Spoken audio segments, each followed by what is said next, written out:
Faced with resistance unlike anything seen before or since, the US Marines turned to one weapon to capture a critical island in the Pacific.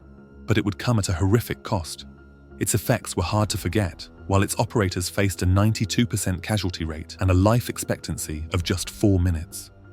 This is the story of flamethrowers on Iwo Jima.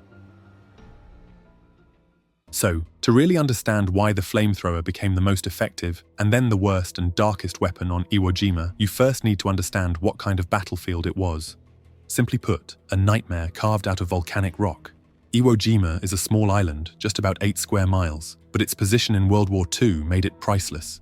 It sat halfway between the Mariana Islands and the Japanese mainland, right along the flight path used by B-29 Superfortress bombers heading out on missions over Japan.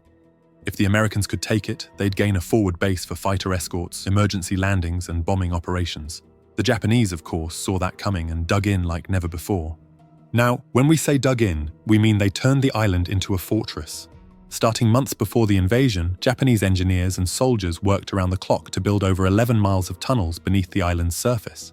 Bunkers, pillboxes, command posts, and ammunition stores were all buried deep underground, connected through a network that allowed troops to move below the surface.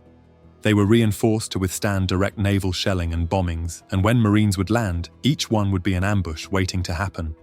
When the invasion began on February 19, 1945, it looked like the Americans had the upper hand. The pre-invasion bombardment was massive, with naval guns and carrier aircraft raining destruction on the island for days. But here's the thing. Those extensive defenses made the shelling's effectiveness minimal. The Japanese weren't sitting in trenches or foxholes near the beaches.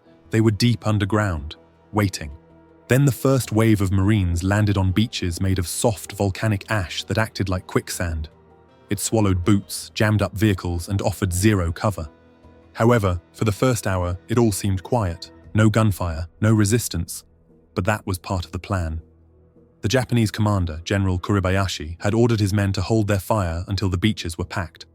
As new waves of Marines landed, the first ones were still at the beach, struggling to go up the slope made of volcanic ash we mentioned, so Marines and equipment were all crowded together. Then coordinated machine gun and pre-sighted artillery fire opened up and horrific casualties mounted. By the time the Marines somehow got off the beaches and pushed inland, things didn't get any easier. In fact, they got much worse. Every yard gained was paid for in blood.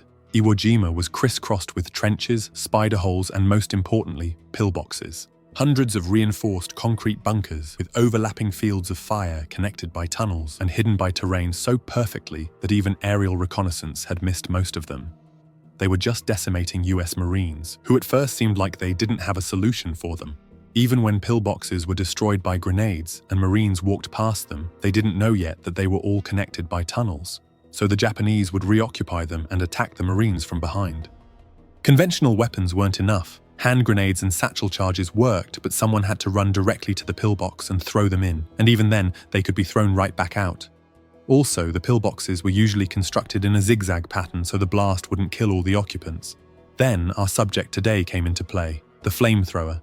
It immediately proved to be the weapon best suited for clearing pillboxes, but simply everything about it would be just dark, from its effect on the enemy all the way to what it did to its operators.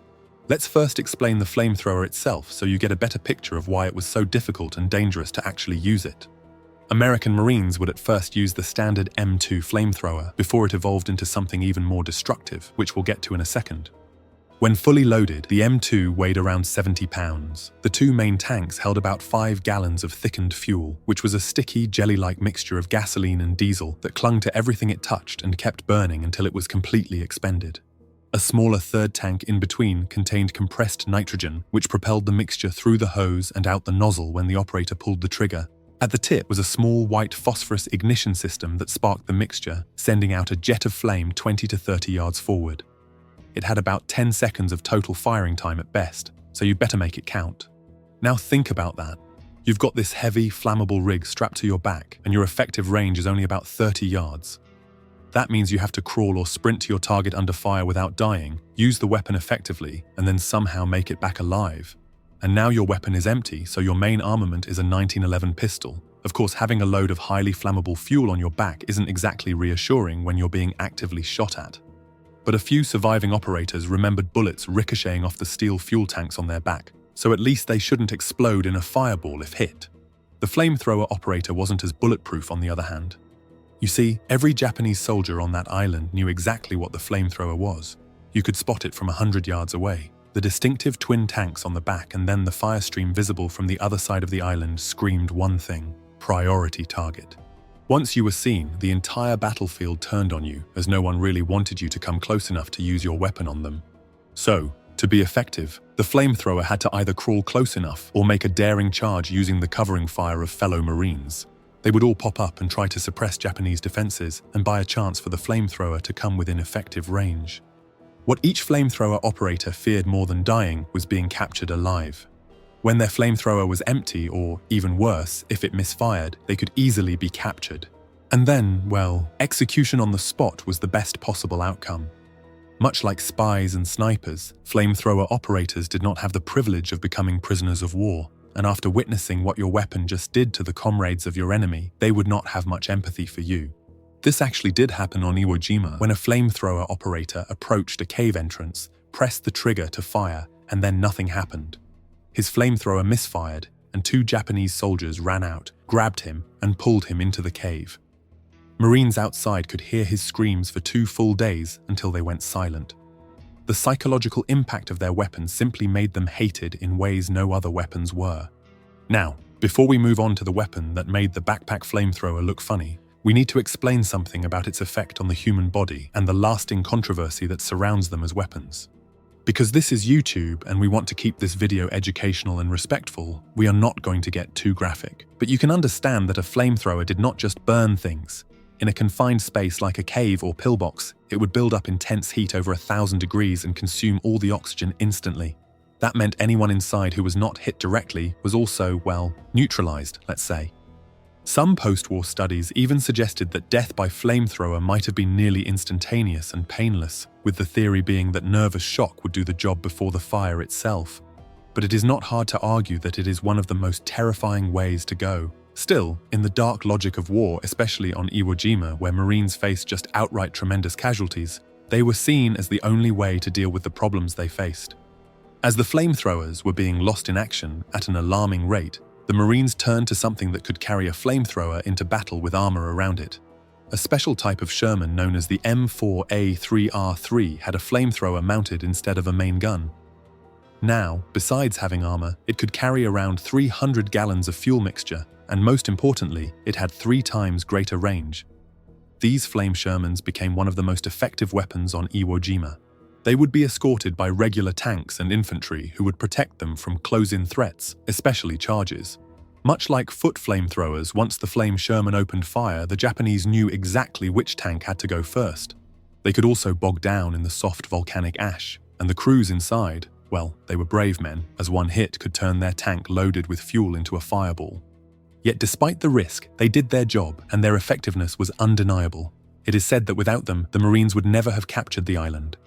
Now, when talking about the flamethrower operators on Iwo Jima, we have to mention Herschel Woody Williams and what he did. On February 23, 1945, the same day the flag went up on Mount Suribachi, Woody was tasked with something that most would not come back from. The American advance had been stopped cold by a cluster of heavily fortified Japanese pillboxes. Machine gun fire was cutting down Marines at every attempt to move forward, and nothing seemed to be working. That's when they sent Woody in with his flamethrower.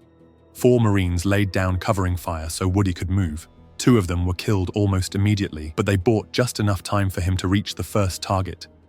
Woody maneuvered to the side of the pillbox, found an air vent, and shoved the nozzle inside. Then he fired. He moved to the next, then another. In between, he was sprinting back to swap out empty flamethrowers with full ones brought up from the rear. At one point, Japanese soldiers with fixed bayonets charged at him, but Woody broke their charge with a stream of fire. He kept clearing out pillboxes one after the other under heavy fire for about 5 hours. For his actions that day, Woody Williams was awarded the Medal of Honor. He became the only flamethrower operator in World War II to receive the United States' highest military award.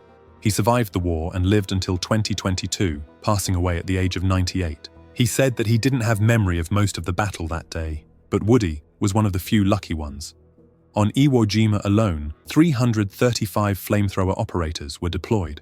Only 18 came out alive. That is a casualty rate of over 90%. Most were cut down just seconds after pulling the trigger, or even before reaching their target.